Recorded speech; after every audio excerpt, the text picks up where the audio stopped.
സംസ്ഥാന കലോത്സവത്തിലെ മിമിക്രിയിൽ A grade നേടിയ നയന മണികണ്ഠന് വീട് നിർമ്മിച്ചു നൽകുമെന്ന് സുരേഷ് ഗോപി എം പി കുടുംബത്തെ അറിയിച്ചു. ഇരിങ്ങാലക്കുട മുരിയാട് തറയിലക്കാട് നയനയുടെ വീട്ടിലെത്തി ബിജെപി ജില്ലാ പ്രസിഡന്റ് അഡ്വക്കേറ്റ് കെ അനീഷ് കുമാറാണ് വിവരം അറിയിച്ചത്. നയനയുടെ ടാർപോളിൻ മേഞ്ഞ തകരാറിലായി നിൽക്കുന്ന വീടിന്റെ ദുരവസ്ഥ മാധ്യമങ്ങളിലൂടെ അറിഞ്ഞതിനെ തുടർന്നാണ് നടപടി. ബിജെപി ജില്ലാ പ്രസിഡന്റ് സുരേഷ് ഗോപി കൊടുത്തയച്ച ഷാൾ അണിയിക്കുകയും ചെയ്തു.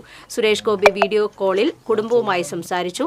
ജില്ലാ സെക്രട്ടറി എൻ ആർ റോഷൻ, ജില്ലാ വൈസ് പ്രസിഡന്റ് കവിത ബിജു, ഇരിങ്ങാലക്കുട ആളൂർ പ്രസിഡന്റുമാരായ Kripesh Chemmanda, P S Subeesh, general secretary Shaiju Kuttikkatt എന്നിവർ അദ്ദേഹത്തോടൊപ്പം ഉണ്ടായിരുന്നു.